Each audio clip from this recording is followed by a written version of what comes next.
technology that is built for your every sense. Acer Pure from Acer. Has hit a new low. The political discourse, in fact, has hit a new low in the country as Congress leaders continue their shocking verbal assault. After targeting Prime Minister Modi, now they continue to throw venom on RSS. We're talking about Ajay Rai, the Congress Neta from Uttar Pradesh, who reportedly has crossed all possible limits. Listen in.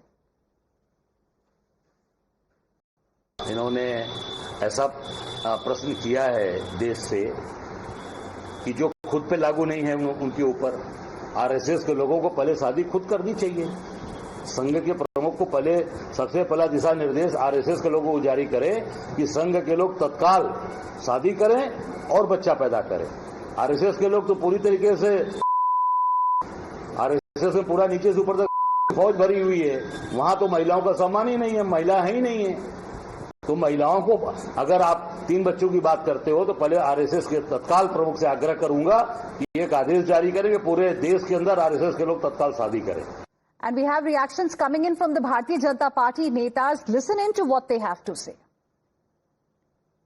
जिस प्रकार से प्रधानमंत्री जी की स्वर्गीय दिवंगत माता जी को गालियां दी गई, ऐसी शब्दावली इस्तेमाल की गई जो दोहराई नहीं जा सकती। और अब अजय राय जो राहुल गांधी के सबसे खास नेता है, जो उनके यूपी कांग्रेस के प्रेसिडेंट है, उन्होंने जो आरएसएस के विषय में, आरएसएस के प्रचारकों के विषय में, स्वयं सेवकों के विषय में कहा है। देखिए, एक तरफ तो नमस्ते सदा वत्सले मातृभूमि को वंदन करने के लिए माफी मांगनी पड़ती है, और अगर प्रधानमंत्री की माता जी को गाली दे या आरएसएस के करोड़ों लोगों को, स्वयं सेवकों को ऐसी गाली दे, माँ बहन की गालियां दे, तो पद उन्नति मिलती है और कांग्रेस पार्टी माफी मांगने के बदले उसको डिफेंड करती है, जस्टिफाई करती है।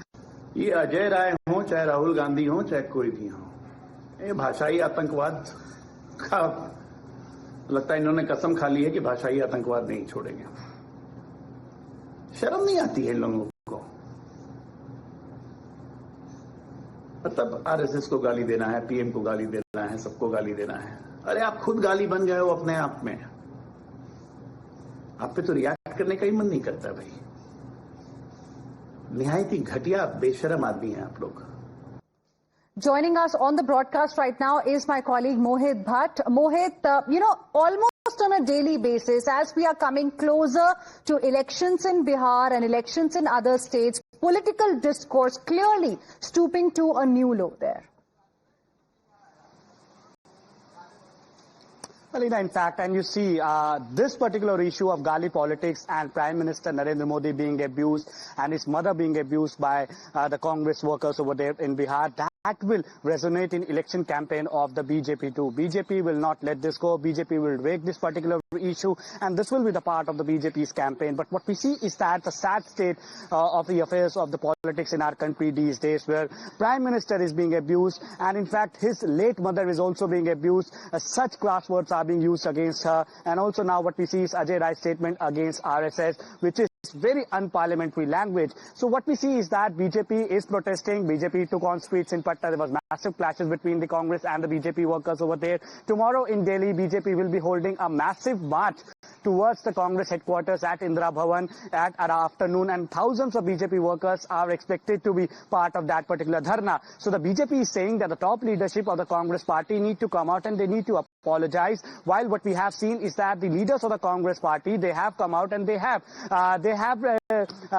come out with the statements of Prime Minister Narendra Modi in the past, where Prime Minister Narendra Modi attacked Sonia Gandhi, Rahul Gandhi. But this is something which has happened. It's something which is very derogatory. Prime Minister Narendra Modi is being abused, and his late mother was also dragged into the controversy and abused. And Home Minister Amit Shah clearly gave out a message from Assam to people of Bihar that BJP will not tolerate this, and the top leadership of the Congress party will have to apologize on this issue. But we have not seen apology coming in from the top leadership of the Congress party, including Rahul Gandhi, Sonia Gandhi, Mallikarjun Kharge, or the other leaders of the Congress party. Right. But yes, BJP will take this to the campaign in Bihar elections, and next time when the Prime Minister goes to Bihar, surely he will break this particular issue, because BJP also believes that unless and until the top leadership of the Congress party apologizes, they will continue with their protests. And tomorrow in Delhi, a massive protest is being planned by the BJP. Back to you. Stay on with us, Mohit. In fact, Amit Shah, the Home Minister of the country, also lambasted Rahul Gandhi over abuses hurled at Prime Minister Modi and his mother in Darbhanga in Bihar yesterday. He also, in fact, demanded an apology from Rahul Gandhi and the Congress party. Listen in. मगर भारत की राजनीति में कांग्रेस के नेता राहुल गांधी ने जिस प्रकार से घृणा और तिरस्कार की नकारात्मक राजनीति की शुरुआत की है, उसका निम्न स्तर का एक प्रदर्शन उनकी घुसपैठिया बचाओ यात्रा में देखने को मिला। एक घुसपैठिया बचाओ यात्रा जो उन्होंने बिहार में निकाली है, उसमें राहुल गांधी के स्वागत के मंच पर से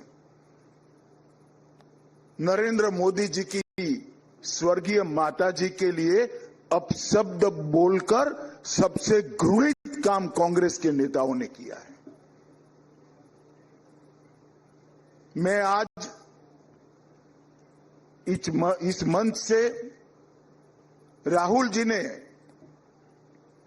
जिस प्रकार से घृणा की स्तर बगैर की राजनीति की शुरुआत की है, उसकी और प्रधानमंत्री नरेंद्र मोदी जी की स्वर्गीय माता जी के लिए जो अपशब्द कहे गए, और मैं आग्रह भी करना चाहूंगा राहुल गांधी जी के कि जरा भी शर्म बची है तो मोदी जी की, उनकी स्वर्गीय माता जी की और देश की जनता की जरूर माफी मांगे।